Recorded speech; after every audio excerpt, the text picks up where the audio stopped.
Hello दोस्तों, स्वागत है एक बार फिर आपका आपके अपने YouTube channel NB e learning पर। तो आज हम इस वीडियो में कक्षा 12वीं फिजिकल एजुकेशन के पार्ट 5 खेल कूद में बच्चे और महिलाएं इसके इम्पोर्टेंट एमसीक्यूज लेकर आए हैं, जो कि परीक्षा की दृष्टि से बहुत ही महत्वपूर्ण हैं। और साथ ही एनबी ई लर्निंग में आप हर विषय की प्लेलिस्ट में जाके उस विषय से जुड़े महत्वपूर्ण वीडियोस, एमसीक्यूज, डिटेल वर्जन सब देख सकते हैं। हम चाहते हैं कि आप अच्छे अंकों से पास होके अपने और अपने माता पिता का नाम रोशन करें। शुरुआत करते हैं पार्ट 5 खेल कूद में बच्चे और महिलाएं।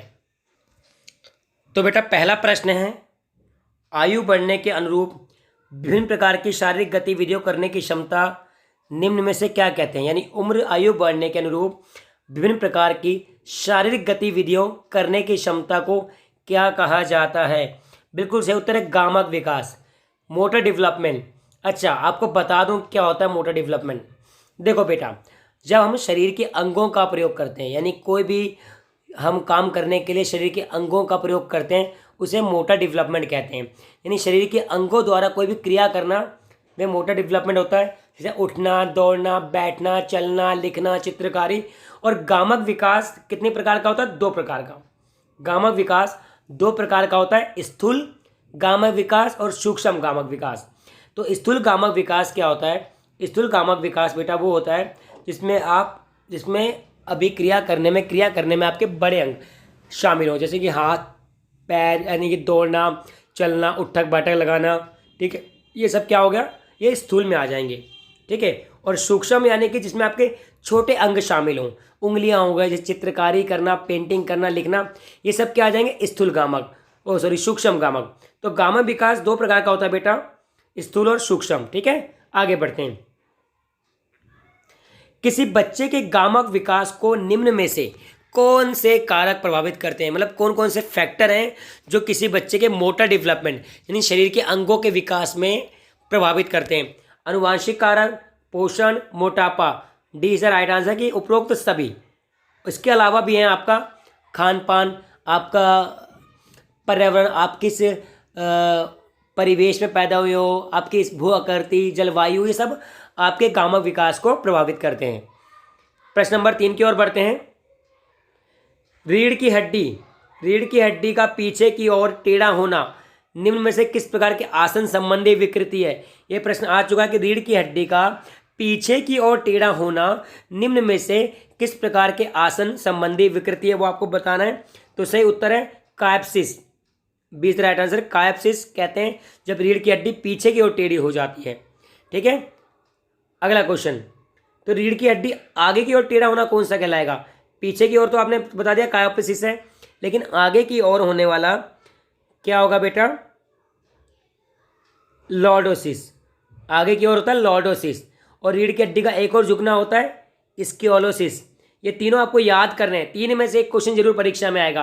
रीढ़ की हड्डी का पीछे होना क्वेश्चन नंबर 3 है, जिसको आप ध्यान से देखेंगे। क्वेश्चन नंबर 3, रीढ़ की हड्डी का पीछे की ओर होना कायप्सिस कहलाता है। रीढ़ की हड्डी आगे की ओर टेढ़ा होना लॉर्डोसिस कहलाता है। रीढ़ की हड्डी का एक और झुकना स्कॉलियोसिस कहलाता है। ठीक है, ये तीनों बीमारी किससे? रीढ़ की हड्डी से जुड़ी हुई है। याद रखना, अगर ये आता है कि रीढ़ की हड्डी से जुड़ी हुई बीमारी कौन सी है और ऑप्शन में ये आ जाए आपका कायोप्सिस, लॉर्डोसिस, स्कैलियोसिस, उपरोक्त सभी, तो उपरोक्त सभी लिख दोगे आप। प्रश्न नंबर 6 की ओर बढ़ते हैं। आपके मित्र के पैरों में लगातार दर्द रहता है तथा उसे चलने या ज्यादा देर तक खड़े होने में दिक्कत होती है, वह किस प्रकार के आसन संबंधी विकृति से पीड़ित है? तो आपको यह बताना है किस प्रकार के आसन संबंधी विकृति से पीड़ित है। बिल्कुल सही आंसर है चपटे पैर। जब आपके चपटे पैर होते हैं तो लगातार देर तक चलने और खड़े रहने में दिक्कत होती है। B is the right answer. इसको ठीक करने के लिए आप पंजों के बल चलें, पंजों के बल चलेंगे ठीक हो सकते हैं। तो मैं आपको एमसीक्यू याद करवाने के साथ साथ समझाता यानी डिटेल में बताता भी रहूँगा, ताकि एक बार वीडियो देख लेने के बाद आपको कहीं जाने की आवश्यकता नहीं पड़ेगी। तो जब भी आपके पैरों को या किसी को भी खड़े होने में दिक्कत हो तो चपटे पैर के कारण होता है। प्रश्न नंबर 7 की ओर बढ़ते हैं। आपकी सहेली की एड़ियों में अंतर बढ़ता जा रहा है, जिसके कारण उसकी एड़ियां मिलाने में कठिनाई हो रही है। वह किस विकृति से पीड़ित हो सकती है, यानी इसकी एड़ियाँ नहीं मिलती वह किस विकृति से पीड़ित हो सकती है, वो बताना है आपको। घुटनों का टकराना, भाई घुटने टकरा जाएंगे तो एड़ियाँ कैसे मिलेंगी, यानी देखो टांगे ऐसी होगी बेटा, ये आपकी टांगे हैं, ये टांगे, तो जब ये टांगे टकरा जाएगी बेटा तो आपके घुटने ये एड़ियाँ कैसे मिलेंगी, तो ये वाली बीमारी को बोलते हैं नॉक नी। कई बार नॉक नी भी लिखा होता है, नॉक नी, क्या बोलते हैं, नॉक नी, के साइलेंट होता है बेटा इसमें।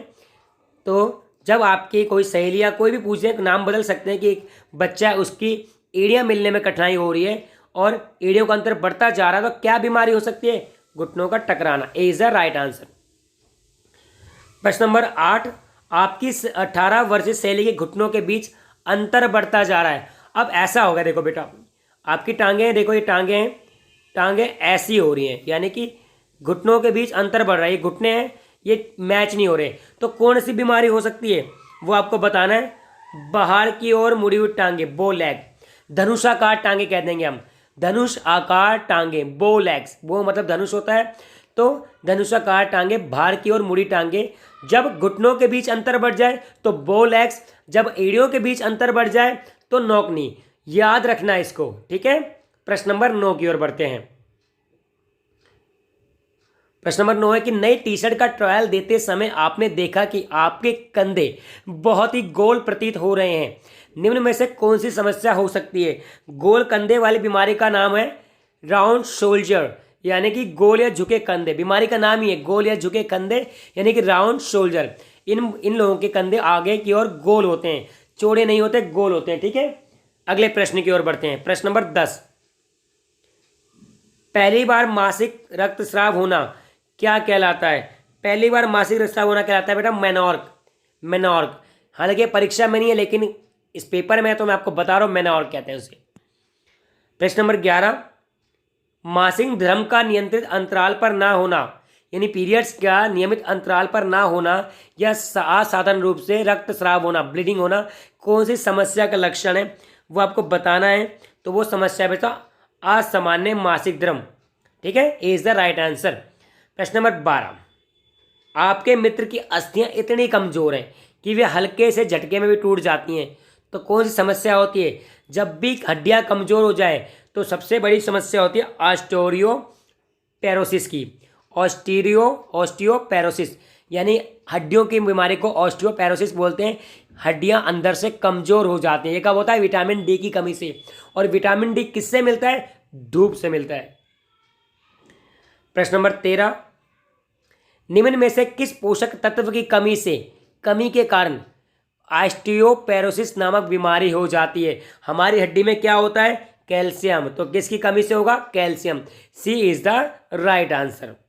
प्रश्न नंबर 14, सामान्य से अत्यधिक या बहुत ही कम मात्रा में भोजन करना निम्न में से किस समस्या के लक्षण है। किस समस्या के लक्षण है कि बहुत ही कम मात्रा या बहुत ही अधिक भोजन करना, बिल्कुल क्या बोलते हैं इसको, एनोरेक्सिया नर्वोसा बीमारी, पता नहीं क्या बीमारी है। एनोरेक्सिया नर्वोसा एक बीमारी है जिसमें कोई बंदा तो ज़्यादा खाना खाएगा या बिल्कुल कम खाना खाएगा। 14वें प्रश्न का उत्तर बी। प्रश्न नंबर 15 की ओर बढ़ते हैं। आपने अक्सर देखा है कि आपकी सहेली खाने के तुरंत बाद उल्टी करने का प्रयास करती है तथा पिछले कुछ समय से उसके शारीरिक भार में तेजी से परिवर्तन हुआ है। कौन सी बीमारी है भाई उसको ऐसी जो खाना खाते उल्टी कर देती है, वो है बुलीमिया। बुलीमिया एक बीमारी होती है कि खाना खाने के तुरंत बाद उल्टी करने का प्रयास, ताकि क्या होता है कि कम एनर्जी मिलेगी और मैं साइज 0 करीना कपूर बन जाऊंगी, तो ये बीमारी बुलीमिया कहलाती है। प्रश्न नंबर 16, रीढ़ की हड्डी की वक्रता, यानी रीढ़ की वक्रता की विकृति को क्या बोलते हैं। जो रीढ़ की हड्डी आपकी विकृति हो, जैसे रीढ़ की हड्डी बिल्कुल ऐसे होनी चाहिए, अगर मान लो रीढ़ की हड्डी आपकी ऐसे ऐसे आ गई तो कौन सी बीमारी है ये बताना है आपको।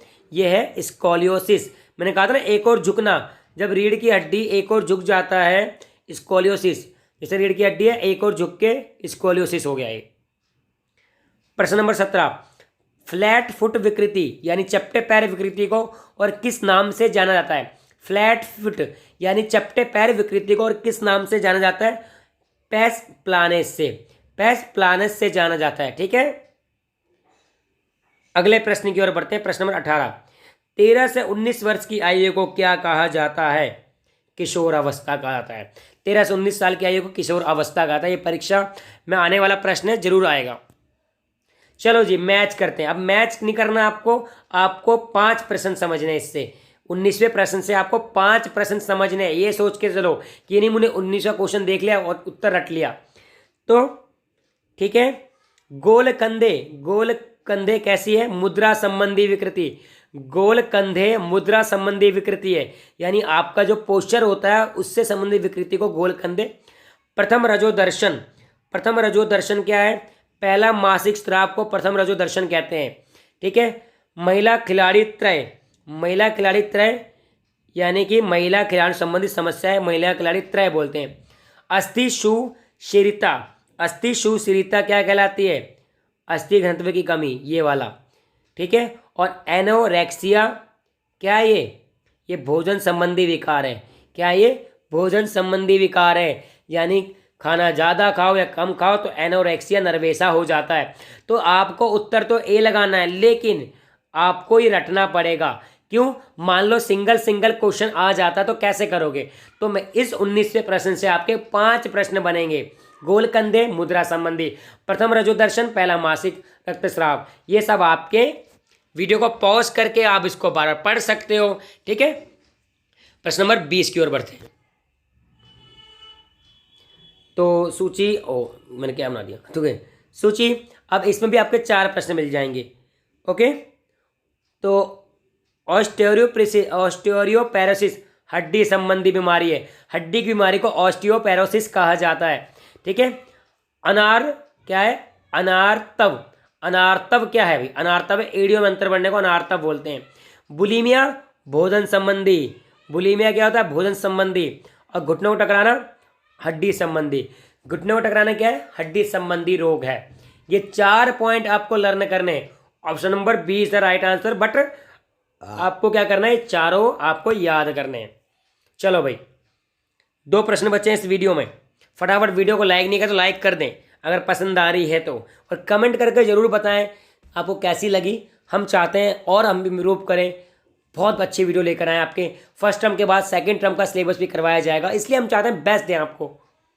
चलो जी, गोल कंधे आसन संबंधी विकृति है, बिल्कुल, जिसमें पेट का ऊपर का हिस्सा वक्राकार यानी गोलाकार हो जाता है। बिल्कुल सही लिखा है। आसन संबंधी विकृति कारण घुटने आपस में टकराने लगते हैं। यहाँ पे ये गोल कंधे की बात कर रहा है, यहाँ पे घुटने टकराने की। सही तो दोनों है, लेकिन B is the right answer. क्यों? ए और आर दोनों सही, लेकिन आर ए की व्याख्या नहीं कर रहा। ये गोल कंधे की बात कर रहा है, घुटनों के टकराने की बात कर रहा है। ठीक है। और अंतिम प्रश्न इस वीडियो का, महिला खिलाड़ियों ने हमेशा समाज के नकारात्मक रवैये का सामना किया है। क्यों किया है? क्योंकि हमारा समाज शुरू से पुरुष प्रधान है। तो देखो, महिला खिलाड़ियों ने हमेशा समाज से नकारात्मक रवैये का सामना इसलिए किया है क्योंकि हमारा समाज महिला प्रधान है। दोनों जुड़े हुए हैं, ए इज द राइट आंसर। ठीक है। अगर वीडियो पसंद आए तो कमेंट बॉक्स में जरूर लिखें। जो साथी पहली बार जुड़े, चैनल को सब्सक्राइब करें, क्योंकि इस एनबी ई लर्निंग चैनल पर आपको हर विषय की महत्वपूर्ण सामग्री मिलेगी, और जो सामग्री अवेलेबल नहीं है वो भी अवेलेबल करवाई जाएगी। ठीक है। एनबी ई लर्निंग से जुड़ने के लिए बहुत बहुत धन्यवाद। आपका दिन शुभ हो।